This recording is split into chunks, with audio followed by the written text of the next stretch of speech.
through this. We ain't finna even go through this. Feel me? Another day in the office. A couple of loosies. This man just counted stacks of $100 bills, thick bundles of cash that he flipped through with practiced ease, grinning at his phone camera. How do I even go through this? He asked himself, almost laughing. Just another day at the office. He repeated it twice, clearly proud. Just another day at the office. But this wasn't payment for construction work. This wasn't a sales commission. This wasn't a legitimate paycheck from any honest job. This was blood money. Payment for shooting down a 24-year-old mother and her 3-year-old daughter just hours earlier. And he recorded himself celebrating it. What kind of office job pays in thick stacks of hundreds for shooting down a mother and child? This man opened fire on a 24-year-old woman and her 3-year-old daughter. And this is how he celebrated. But here's what I want you to think about. Have you ever trusted someone who turned out to be dangerous? Have you ever wondered what kind of person could look at cash as payment for ending a life and feel proud about it? Have you ever felt jealousy so intense you couldn't let it go? Because this isn't about a criminal gone wrong. This is about how jealousy, pandemic money, and a 5-year obsession collided into the perfect storm of evil. This is about a woman who couldn't let go of something that happened years ago. And it's about a hitman who treated murder like it was just another Tuesday. And the mastermind? She was someone LaShante knew all too well. Before we dive into this twisted web, hit that subscribe button, because this case has layers that will make you question everything you think you know about human nature. This is a life and death of LaShante Jones. LaShante Jones was more than just a victim in a crime story. She was a daughter who shared an unbreakable bond with her mother, Darlene Dukes. She was a sister who lit up family gatherings. She was a friend known for her infectious spirit, her warm heart, and a smile that made everyone around her feel welcomed. At just 24 years old, LaShante was building something real. After starting her career at Walmart, she transitioned into a position that reflected her dedication to something bigger than herself.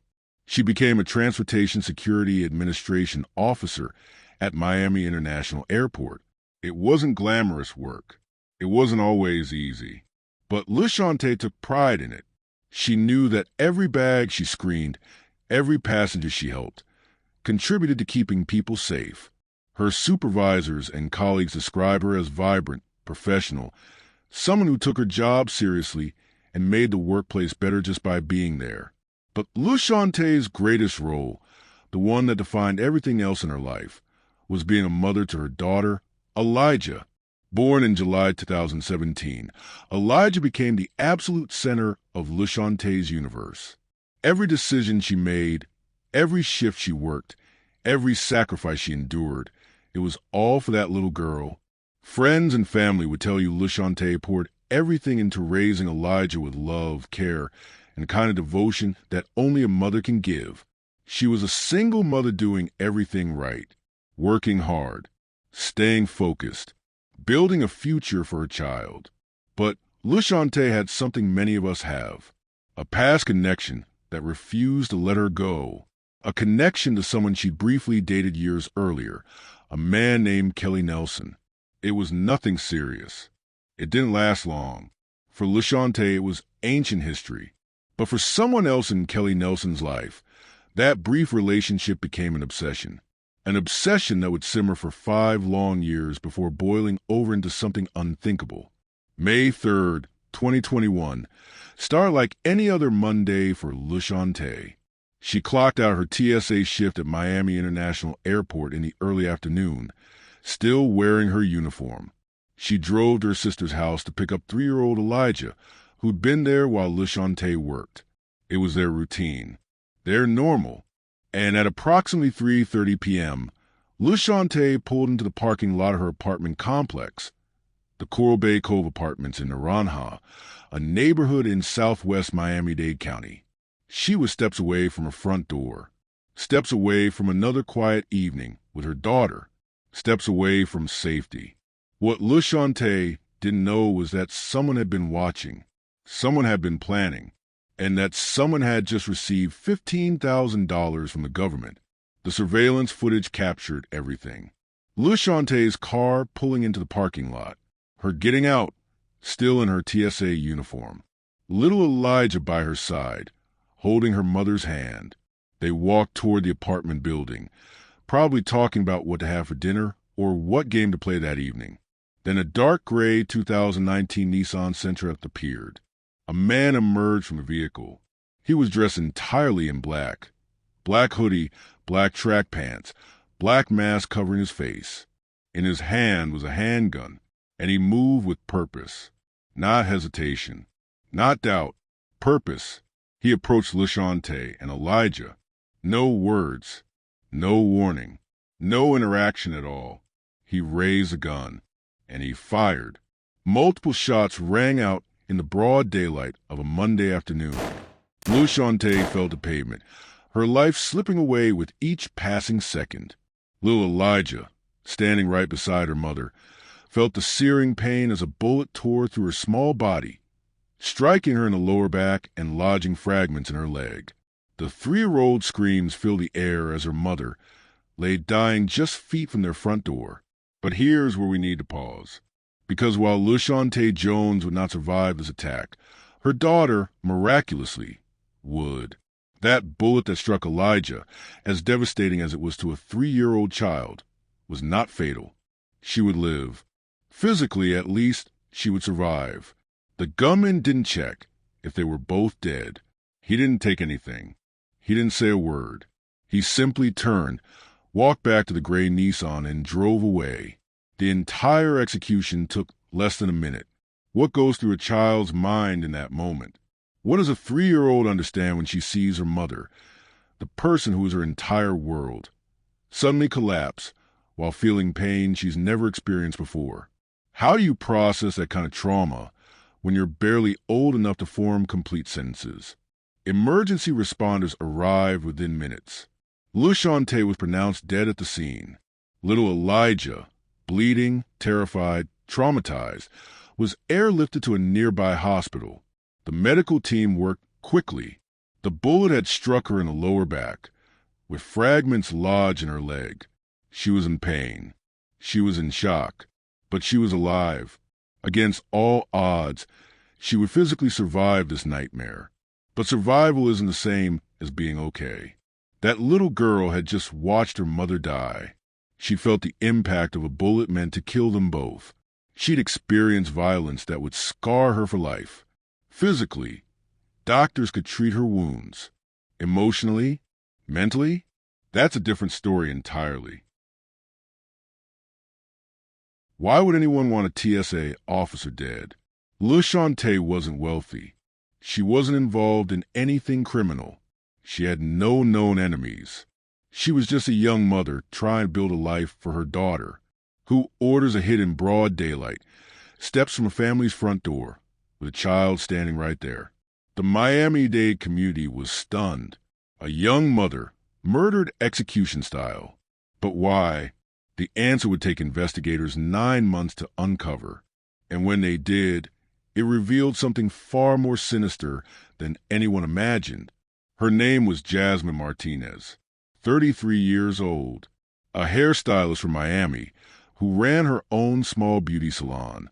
On the surface, she seemed ordinary, but underneath that surface was something dark, something obsessive, something that had been festering for 5 years.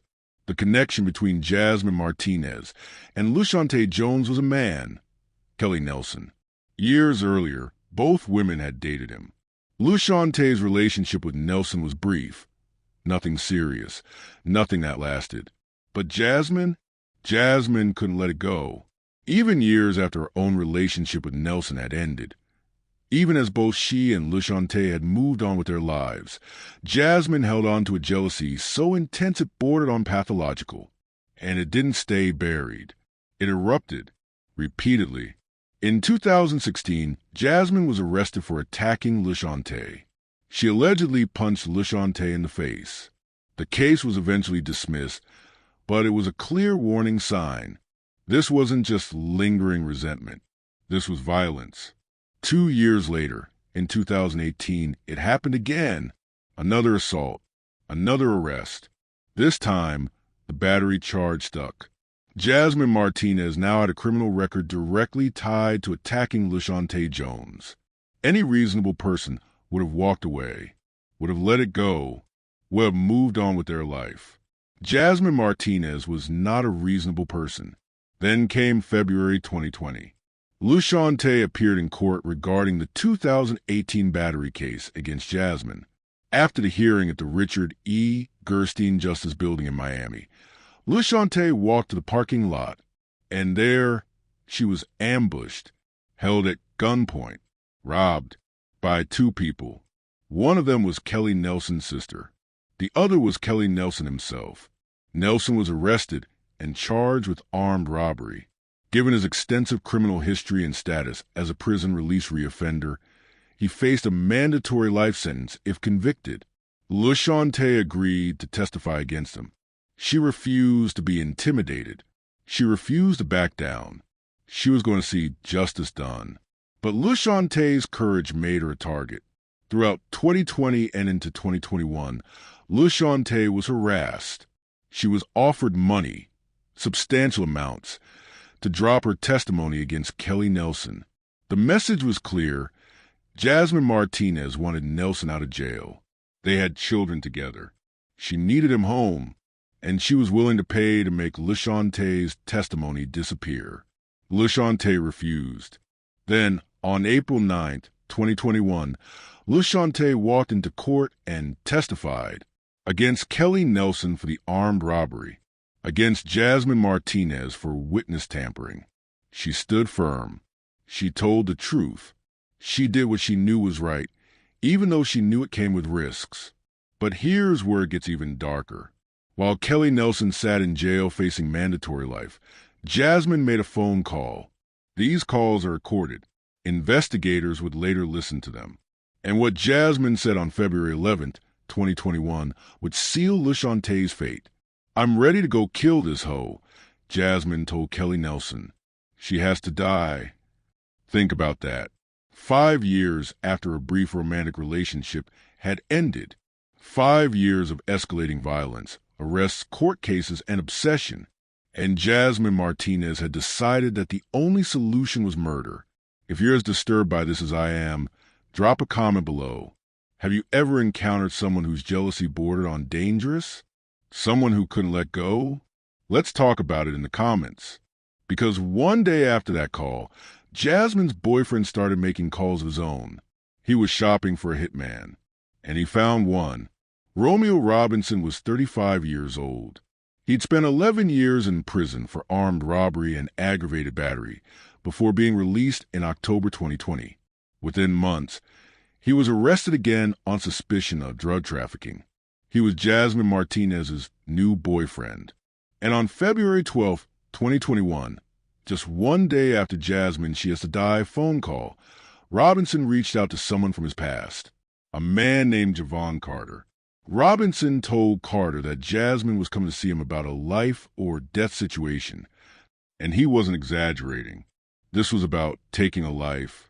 Javon Carter was 29 years old. He'd been released from prison on Christmas Eve 2020 after serving nearly 6 years for theft, burglary, and firearms charges. He was a career criminal with a violent history, and he was exactly the kind of person who would be willing to commit murder for money. Phone records later obtained by investigators would show the negotiation. Robinson and Carter spoke in code, but the meaning was clear. Robinson asked if Carter could get the number 10 jersey. Carter responded that it was usually 20 to 25. They weren't talking about sports. They were talking about thousands of dollars, the price of a human life. But where would Jasmine Martinez, a hairstylist with a small salon, get that kind of cash? This is where the story takes a turn that's almost too outrageous to believe. In April 2021, Jasmine applied for and received a Paycheck Protection Program loan, a PPP loan, $15,000 in federal relief money designed to help small businesses survive the COVID-19 pandemic. Money meant to keep employees paid. Money meant to prevent economic collapse. Money meant to preserve lives and livelihoods during one of the deadliest health crises in modern history. Jasmine Martinez used that money to fund a murder. Think about that for a moment. While millions of Americans struggled during the pandemic, losing jobs, losing businesses, losing loved ones to COVID-19, Jasmine saw an opportunity. She fraudulently obtained $15,000 in pandemic relief funds and immediately started withdrawing it in cash. Bank records would later show over $10,000 in cash withdrawals in the days leading up to May 3, 2021. Money meant to save businesses during a pandemic was about to fund a murder. On April 30th and May 1st, 2021, cell phone data placed Javon Carter at LaShantae's apartment complex. He wasn't there to visit anyone. He was conducting surveillance, learning LaShantae's routine, figuring out when she came home from work, planning the perfect moment to strike. And on May 3rd, 2021, at approximately 3:30 p.m., Javon Carter waited in that gray Nissan Sentra. When LaShantay pulled into the parking lot with her daughter, he emerged, and he did exactly what he'd been paid to do. He executed her. But the story doesn't end there. Just hours after shooting LaShantay Jones and her 3-year-old daughter, while LaShantay's body still lay in the medical examiner's office, while little Elijah recovered in a hospital bed with bullet fragments still in her body, while family began the process of identifying their loved one's remains, Javon Carter did something that reveals the kind of person he truly was. He recorded a selfie video. In the video, Carter sits in a car, holding his phone in one hand and thick stacks of $100 bills in the other. He counts the money, fanning out for the camera, and then he says it. Those words that would later become key evidence in his prosecution. How do I even go through this? He laughs. Just another day at the office. He pauses, still counting. Just another day at the office. Think about this. While a little girl lay in a hospital bed, recovering from gunshot wounds, while her mother's blood still stained the pavement outside their apartment, while family's world was collapsing, LaShantay's killer was flexing for social media. He was proud. He felt accomplished. He'd completed a job, collected his payment, and felt zero remorse. What kind of person films themselves celebrating after shooting a mother and child? The kind of person who sees violence not as a moral failing but as a career. The kind of person who can compartmentalize taking a human life to the point where it's just another day at the office. The kind of person who has completely severed any connection between actions and consequences, between killing and conscience. For 9 months, LaShantay's family waited for answers, waited for justice, and they were falling apart. Darlene Dukes, LaShantay's mother, stood in front of news cameras in October 2021. Her pain was visible, raw, overwhelming. "I'm so broken," she said, her voice cracking. "I'm so torn. My life has changed forever." She talked about LaShantay, about the wonderful person she was, beautiful inside and out.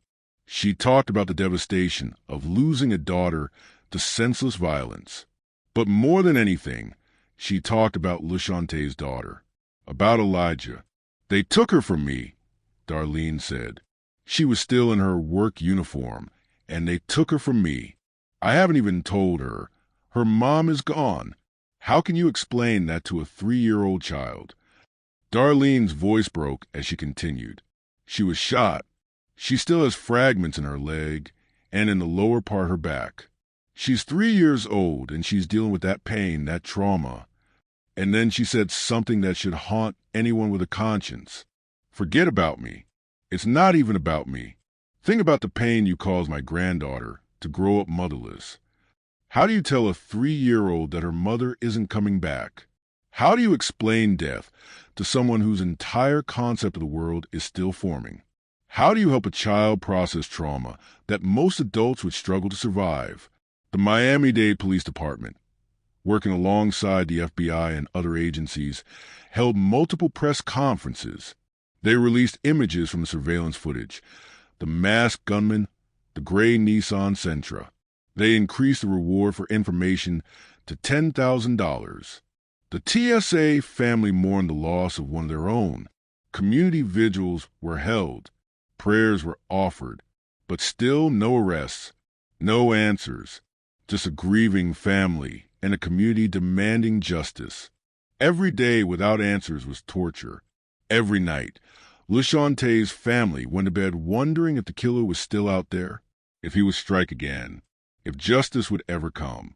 The waiting, the not knowing, was its own form of cruelty, a secondary victimization that compounded the original tragedy. Unsolved murders don't just take the victim's life. They torment everyone left behind. But investigators were working. Quietly, methodically, they were reviewing phone records, analyzing financial transactions, pulling surveillance footage from multiple locations, interviewing witnesses, building a case brick by brick. They were connecting pandemic fraud to cold-blooded murder. They were following a trail of digital breadcrumbs that these three criminals thought they'd covered. And on February 11, 2022, exactly 1 year after Jasmine Martinez's "I'm ready to kill this hoe" phone call, justice came knocking. It was a coordinated operation involving Miami-Dade Police, the FBI, and the St. Lucie County Sheriff's Office. Multiple teams, multiple locations, all moving at the same time to ensure none of the suspects could warn the others or flee. Jasmine Martinez was pulled over during a traffic stop near Fort Pierce, Florida, about 120 miles north of Miami. Officers approached her vehicle, and they placed her under arrest for first-degree murder. At the same time, Javon Carter was arrested, and so was Romeo Robinson. All three were charged with first-degree murder for LaShantae's death and attempted first-degree murder of her daughter, Elijah. Jasmine and Robinson were additionally charged with conspiracy to commit murder, and Carter faced an extra charge, possession of a firearm by a violent career criminal. Prosecutors would later announce that Carter could face the death penalty. The evidence against him was overwhelming. It was the kind of case that prosecutors dream about, multiple forms of proof all pointing in the same direction. Surveillance footage showing the murder. Cell phone records placing Carter at the scene at the exact time of the shooting. Cell phone data showing Carter conducting surveillance at LaShantae's apartment in the days before the murder. Jail call recordings capturing Jasmine's threats against LaShantay. Financial records showing the PPP loan and the $10,000 in cash withdrawals. Phone records between Robinson and Carter negotiating the price. And the smoking gun, literally and figuratively, Javon Carter's selfie video counting the cash. Here's what's staggering. They had every piece of modern technology working against them. Phones, cameras, bank records, GPS data. In 2021, digital footprints are everywhere. Everything leaves a trail. Every call is logged. Every transaction is recorded. Every movement can be tracked. And they still thought they'd get away with it. That's criminal arrogance. That's the belief that you're smarter than everyone else. That's Javon Carter filming himself counting murder money and thinking it would never come back to haunt him. That selfie video, his moment of pride, his just another day at the office celebration, became the evidence that could send him to death row. Defense attorneys for all three maintained their client's innocence. Jasmine's attorney stated that she had always denied any involvement since law enforcement first approached her. Robinson's attorney argued his client had nothing to do with it, but the evidence told a different story. A clear, undeniable, meticulously documented story.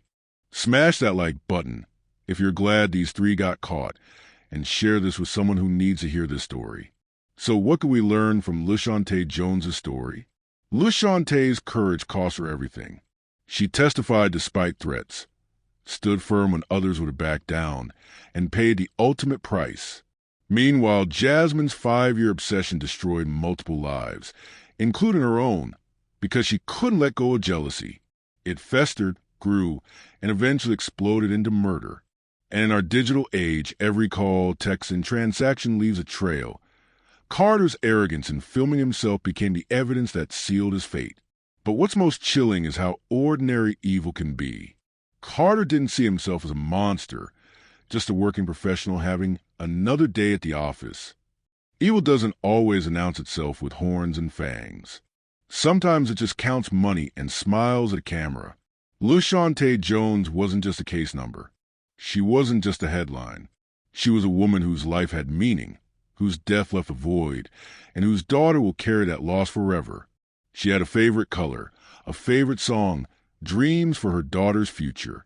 She laughed with friends, worked hard, and loved deeply. Someone took all of that away because they couldn't let go of jealousy from 5 years ago. If you take nothing else from this story, take this: your actions have consequences. Your obsessions can destroy. Your choices matter. Every decision you make ripples outward, affecting people you may never even meet. And somewhere, a little girl is growing up without her mother because 3 people chose money and revenge over humanity. What's your biggest takeaway from LaShontae's story? Drop in the comments. I read every single one. If this case moved you, hit that like button, share it with someone who needs to hear this message, and subscribe to True Crime Discoveries because we're not just telling stories, we're uncovering truths that matter. Thanks for watching, and I'll see you in the next one.